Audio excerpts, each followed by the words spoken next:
इथे बघू शकता आपण गवारीच्या शेंगाची भाजी करत आहोत। आणि आता मी गवार स्वच्छ धुवून त्याला तव्यावर किंवा पॅनमध्ये भाजून घ्यायचं आहे चांगलं। अशा तुम्ही बघू शकता अशा पद्धतीने चांगले भाजून घ्यायची। ती मी भाजून घेतलेली आहे। आता आपण त्याला फोडणी टाकू। आपण ही साधी आणि सोपीच करणार आहोत। आता आपला तेल तापून झालेलं आहे।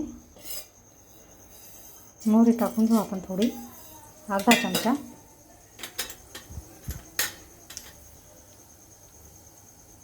मोहरी चांगली तडतडू द्यायची।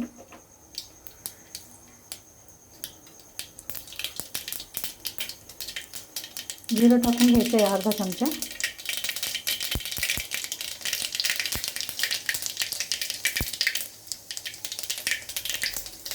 आपले जिरे पण तडतडून झालेले आहेत। आता आपण याच्यात लसूण टाकून घेऊ फोडणीला।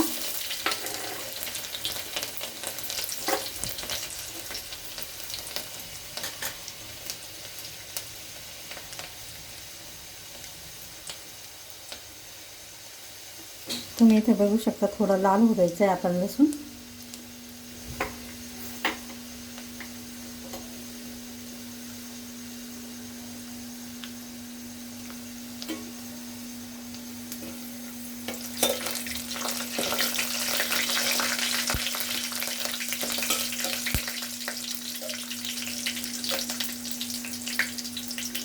लसूण लाल झालेला आहे आपला। आता आपण त्याच्यात थोडीशी हळद टाकून घेऊ, पाऊण चमचा। बघू शकता मी हळद टाकून घेतलेली आहे। 1 चमचा आपण अंबारी मसाला टाकून घेऊ आणि 1 चमचा लाल तिखट। थोडंसं वरती घेतलं आहे मी, आम्हाला तिखट आवडतं म्हणून। अशा पद्धतीने आता याच्यात आपण थोडंसं पाणी टाकून घेऊ। याला छान उकळू द्यायचं आहे या फोडणीला। नंतर आपण त्याच्यात शेंगा टाकून घेणार आहे। गवारीच्या शेंगा घेतलेल्या आहेत तुम्ही बघू शकता अशा पद्धतीने।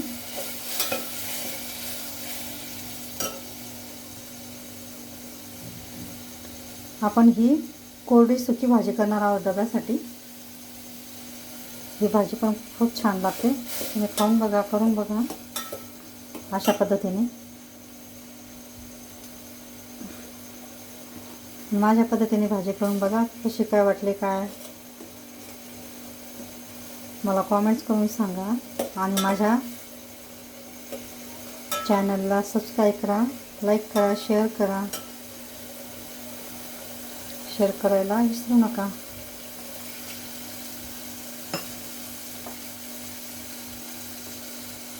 इथे बघू शकता आपल्या फोडणीला आता छान रंग आलेला आहे,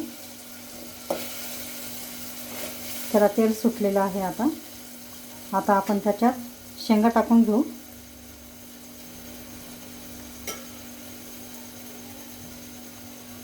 आणि अर्धा ग्लास किंवा 1 ग्लास थोडंसं पाणी टाकायचं त्या शिजण्यापुरत्या।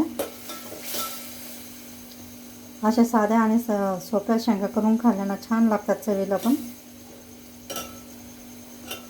वरण भातासोबत, खिचडीसोबत तोडणी लावायला पण छान असते अशी कोरडी शेंगाची भाजी।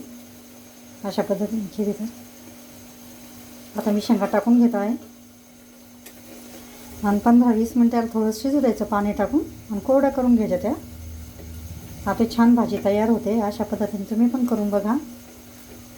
आवडल्यास लाईक करा, शेअर करा, सबस्क्राईब करा। माझा सगळ्यांना नमस्कार। सगळ्यांचे व्हिडिओ बघितल्याबद्दल धन्यवाद। आता या शेंगा आपण असं छान परतून घ्यायच्या याच्यात आणि 1 ग्लास पाणी टाकून घ्यायचं आहे म्हणजे ते शिजण्यासाठी। आणि 1 ग्लास पाणी आटून झालं की ते गॅस बंद करून टाकायचा आहे। अशा शेंगा तुम्ही नक्की करून बघा, खूप छान लागतात, चविष्ट लागतात। रेसिपी आवडल्यास लाईक करा, शेअर करा, सबस्क्राईब करा।